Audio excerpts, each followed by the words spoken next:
Hello' लोगोफोर, दिनैनि बे गोदान मोनसे भिडिअनि गेजेरजों नोंथांमोनखौ गासैखौबो बरायगारनानै लाग्रोनाय थाबाय बायदि लोगोफोर। लोगोफोर, ओरैनोथ' नोंथांमोना दायो भिडिअनि थाम्बनेल आरो टाइटेलावथ' नायनानै एसेब्लाबो हमनो हाखादों जानांगौ दे दिनै मानि सायाव भिडिअखौ लानानै फैदों।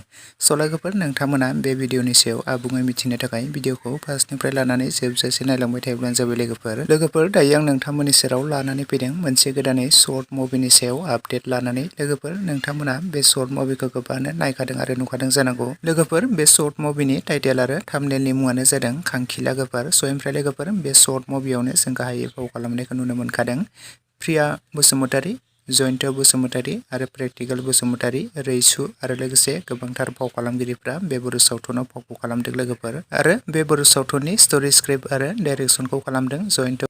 लोगोफोर, बे खांखिला गोफार मोनसे कमेडि सर्ट मुभिखौ बिथांमोना फेमिलि एन्टारटेनमेन्ट चेनेलनि गेजेरजों पार्ट 1 निफ्राय लानानै पार्ट 10 सिम रिलिज खालामनानै होखाबायमोन आरो नोंथांमोना गोबाङानो पार्ट 10 सिम नायखाबायमोन आरो नुखाबायमोन जानांगौ।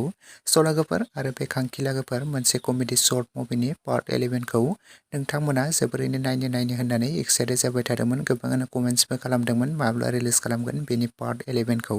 लोगोफोर, बे खांखिला गोफार मोनसे कमेडि सर्ट मुभिनि पार्ट 11खौ दाखालिसो रिलिज खालामनानै होबाय लोगोफोर। जुदि दासिमाव नोंथांमोना सोरबाफोर नायालासिनो थादोंब्ला फेमिलि एन्टारटेनमेन्ट चेनेलावहाय नोंथांमोना बयबो बे खांखिला गोफार पार्ट 11खौ नायहैदो लोगोफोर। आरो सोर नोंथांमोना नायखो आरो नायनानै माबोरै मोनखो कमेन्ट सेक्सनाव लिरना फोरमायहरदो। लोगोफोर, आरो नोंथांमोना बे खांखिला गोफार मोनसे कमेडि सर्ट मुभिनि पार्ट 12खौ नायनो थाखाय जोबोरैनो एक्साइटेड जानानै दं नामा? जुदि नोंथांमोना बेनि पार्ट 12खौ नायनो थाखाय एक्साइटेड जानानै दङब्ला कमेन्ट सेक्सनाव लिरना फोरमायहरदो लोगोफोर। बिथांमोना बेनि पार्ट 12खौबो थाबैनो बिथांमोना रिलिज खालामनानै होगोन आरो थाबैनो बिथांमोननि शुटिंआ सोलिगोन लोगोफोर।